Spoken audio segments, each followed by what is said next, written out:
Hello dear students. तो आइए बेटा, आज के इस वीडियो में हम समझेंगे एनालॉग सर्किट्स क्या होते हैं, डिजिटल सर्किट्स क्या होते हैं, लॉजिक गेट क्या होता है, एक बूलियन एक्सप्रेशन क्या होता है और ट्रूथ टेबल क्या होती है। क्लियर है बेटा? तो आज के वीडियो में केवल हम यही सब कुछ समझने वाले हैं और नेक्स्ट वीडियो में हम करेंगे कि नो गेट के क्या मतलब, जैसे जो लॉजिक गेट हैं इसके अलग अलग टाइप्स को हम समझेंगे नेक्स्ट वीडियो के अंदर। क्लियर है? लेकिन आज के इस वीडियो में केवल हम यही समझने वाले हैं बस कि एनालॉग सर्किट क्या है, डिजिटल सर्किट क्या है, लॉजिक गेट क्या है, Boolean expression and truth table क्या होते हैं। तो चलिए फिर बेटा करते हैं स्टार्ट। तो देखिए बेटा, सबसे पहले आपको एनालॉग सर्किट समझने से पहले पता होना चाहिए एनालॉग सिग्नल क्या है। एक ऐसा सिग्नल जिसमें करंट या फिर वोल्टेज टाइम के साथ कॉन्टिन्यूसली चेंज होती हो, उसे हम बोलेंगे सिग्नल को एनालॉग सिग्नल। एनालॉग सिग्नल में डिफरेंट डिफरेंट टाइम पर जो करंट और वोल्टेज है इसकी वैल्यू भी अलग अलग होती है। क्लियर है? तो ऐसा सर्किट, इलेक्ट्रिक सर्किट जिसमें कि एनालॉग सिग्नल की प्रोसेसिंग होती है, that is known as analogue circuit. The electronic circuit which process the analog signal are called the analog circuits. Clear? तो फिर नेक्स्ट है बेटा अपना डिजिटल सिग्नल। डिजिटल सिग्नल ऐसा सिग्नल होता है जिसमें करंट या वोल्टेज कोई डिस्क्रीट, दो अलग अलग डिस्क्रीट वैल्यूज रखते हैं। मतलब कि देखिए बेटा, एक ऐसा सिग्नल जिसके अंदर करंट या वोल्टेज जो है it can take only the two discrete values. जो एनालॉग सिग्नल था उसमें केवल दो नहीं, बहुत सारी वैल्यूज होती थी, लेकिन डिजिटल सर्किट में वोल्टेज और करंट की केवल दो ही डिस्क्रीट वैल्यूज हो सकती हैं। क्लियर है? और ऐसा सर्किट जो कि डिजिटल सिग्नल को प्रोसेस करता है उसको बोलते हैं डिजिटल सर्किट। क्लियर है? अब जरा एक बार एग्जांपल देखिए, थोड़ा सा आपको डायग्राम की हेल्प से समझाते हैं। जो डिजिटल सिग्नल है इसमें केवल दो वैल्यूज मैंने बोला हो सकती हैं, उनमें से एक वैल्यू को बोलते हैं 1 और एक को बोला जाता है 0। 1 एक्चुअली क्या रिप्रेजेंट करता है? हाई वैल्यू को, और 0 रिप्रेजेंट करता है बेटा लो वैल्यू को। क्लियर है? 1 stands for the high value and 0 stands for the low value. तो देखिए जरा आप, ये हमारे पास एनालॉग सिग्नल और ये रहा हमारे पास डिजिटल सिग्नल। क्लियर? जो एनालॉग सिग्नल है आप देख सकते हैं कॉन्टिन्यूसली चेंज हो रहा है टाइम के साथ। Is it clear? तो वोल्टेज जो है यहां पर कॉन्टिन्यूसली चेंज हो रही है, और लेकिन डिजिटल सिग्नल में वोल्टेज कॉन्टिन्यूसली चेंज नहीं हो रही। पहले इसकी वैल्यू 0, 1, फिर 0 एकदम से, फिर 1, फिर 0। क्लियर है? तो डिजिटल सिग्नल में देखिए, या तो वैल्यू 0 लेवल पर या 1 लेवल पर, या 0 लेवल फिर 1 लेवल, ऐसे चेंज हो रही है। एक्चुअली लेवल 1 पे यहाँ वोल्टेज 5 वोल्ट है और लेवल 0 पे वोल्टेज 0 वोल्ट रखी हुई है हमने। मतलब कि ये लो वोल्टेज को शो करता है और लेवल 1 हाई वोल्टेज को शो करता है। क्लियर है? और ये डिस्क्रीट वैल्यूज हैं, केवल दो ही वैल्यू इसके पास आ रही हैं यहाँ पर डिजिटल सिग्नल में, या तो लेवल 1 है या 0 है, या 1 है या 0 है। क्लियर है ना? तो इस ऐसे सिग्नल को हम बोलते हैं डिजिटल सिग्नल, और इस टाइप के सिग्नल को बोलते हैं हम एनालॉग सिग्नल। क्लियर है? तो चलिए फिर अब हम स्टार्ट करते हैं अपना लॉजिक गेट्स क्या होते हैं। तो देखिए बेटा, लॉजिक गेट्स क्या होते हैं? It is a digital circuit, एक ऐसा डिजिटल सर्किट जो कि डिजाइन किया जाता है to perform a specific logical operation. ऐसा डिजिटल सर्किट जो कि किसी पर्टिकुलर लॉजिकल ऑपरेशन को परफॉर्म करने के लिए यूज किया जाता है, उसको बोलते हैं हम लॉजिक गेट्स। क्लियर है? देखिए दोबारा, एक ऐसा डिजिटल सर्किट जो किसी पर्टिकुलर लॉजिकल ऑपरेशन को परफॉर्म करने के लिए डिजाइन किया गया है, उसको बोलेंगे हम लॉजिक गेट। क्योंकि ये कैसे वर्क करता है? किसी एक लॉजिकल रिलेशनशिप के अकॉर्डिंगली काम करता है। ये किसके बीच में? एक हमने इनपुट दी और आगे हमें आउटपुट मिली।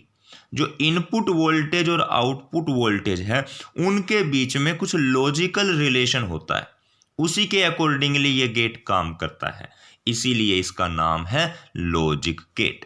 क्या नेम है इसका बेटा? Logic gate. ये बेसिकली हमारे पास 3 टाइप के लॉजिक गेट होते हैं, or gate, and gate, not gate.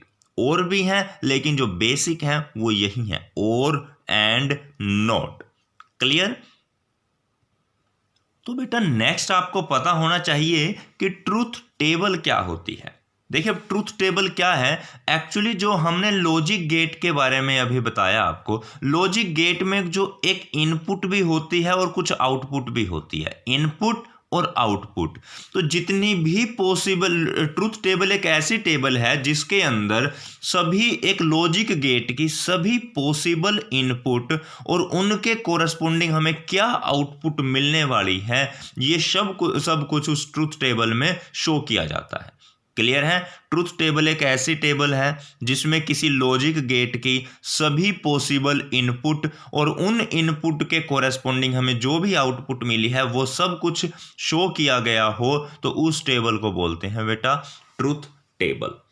Clear है? समझ में आया बेटा? तो ट्रूथ टेबल क्या है? एक ऐसी टेबल जिसमें लॉजिक गेट की सभी पॉसिबल इनपुट और कोरेस्पोंडिंग आउटपुट गिवन हो। फिर नेक्स्ट आता है आपका बूलियन एक्सप्रेशन। अब ये बूलियन एक्सप्रेशन क्या है? ये एक ऐसा एक्सप्रेशन है या एक ऐसी इक्वेशन है जो कि लॉजिक गेट के फंक्शन को डिस्क्राइब करती है। किसको डिस्क्राइब करती है? लॉजिक गेट के फंक्शन को। मतलब कोई लॉजिक गेट कैसे काम कर रहा है, किस रिलेशनशिप के अकॉर्डिंगली काम कर रहा है, वो हमें बूलियन एक्सप्रेशन से पता चलता है। It relate all the possible combination of input of logic gate to the corresponding output। ये एक्चुअली देखिए बेटा बूलियन एक्सप्रेशन क्या करता है, जो इनपुट से आउटपुट जो हमें मिली है वो किस लॉजिक के बेस पे मिली है, वो हमें बूलियन एक्सप्रेशन से पता चलता है। मतलब इनपुट से आउटपुट जो कन्वर्ट करी गई है उसमें क्या लॉजिक लगाया गया है, वो बूलियन एक्सप्रेशन से पता चलता है। क्लियर है बेटा? समझ में आया? अच्छा अब देखिए जो डिजिटल सर्किट है, मैंने क्या कहा था, इसमें केवल 2 वैल्यू हो सकती हैं, या तो 0 या 1। ठीक है? 0 का मतलब क्या होता है? लो, और 1 का मतलब हाई। तो इनपुट और आउटपुट वोल्टेज की केवल 2 ही वैल्यू हो सकती हैं डिजिटल सर्किट में, या 0 या 1। अभी एग्जाम्पल के तौर पे आप सब मान लीजिए कि हमारे घर में लाइट है, या तो वो ऑन हो रही है या ऑफ होगी। ऑफ कोर्स या तो ऑन होगी लाइट या क्या होगी? ऑफ होगी। तो जब लाइट ऑन होती है तो हम कहते हैं कि आउटपुट वैल्यू कितनी है? 1 है। ठीक है? और जब लाइट ऑफ हो गई तो हम बोलेंगे आउटपुट वैल्यू कितनी है? 0 है। तो ये 1 और 0 का मतलब यहां पर समझाने की कोशिश की गई है। देखिए जब लाइट ऑन थी यानी कि हाई वोल्टेज थी, तो हमने नाम दे दिया वैल्यू 1, लेवल 1। ठीक है? और जब लाइट ऑफ हो गई तो यानी कि बिल्कुल ही लो वोल्टेज होगी, खत्म हो गई वोल्टेज, तो ये क्या हो गया? 0। क्लियर है? समझ में आया बेटा? तो अच्छा अब देखिए आप जरा, यहां पर हम 0 1 के कुछ एडिशन और मल्टीप्लिकेशन करेंगे, तो यहां पर आपने कुछ रूल याद रखने हैं कि 0 में जब भी 0 ऐड करेंगे तो हमारे पास 0 आएगा। ये तो पहले भी पता था आपको। लेकिन 0 + 1 करेंगे तो 1 आएगा, और 1 + 1 करेंगे जब भी तो 1 ही आएगा। यहाँ पर हम कुछ आगे गेट्स के बारे में डिटेल से समझेंगे, and gate, or gate, not gate. Next video में करेंगे वो सब हम। लेकिन उससे पहले आपको पता होना चाहिए कि 1 + 1 1 होगा। यहाँ पर ये कुछ रिजल्ट याद रखने हैं। 0 × 0 0, 1 × 0 0, 0 × 1 0, 1 × 1 1। तो ये सब तो आपके लिए कॉमन है, आप वैसे पढ़ते आ रहे हो। लेकिन ये भी याद रखना 1 + 1 भी यहाँ पर क्या होने वाला है? 1 ही होगा। क्लियर है बेटा? समझ में आया? तो चलिए फिर अपनी नेक्स्ट वीडियो के अंदर हम समझेंगे and gate, not gate or gate. इनके क्या सिंबल हैं, क्या इनके ट्रुथ टेबल हैं, और क्या इनके बूलियन एक्सप्रेशंस हैं, वो सब कुछ हम डिटेल में समझेंगे।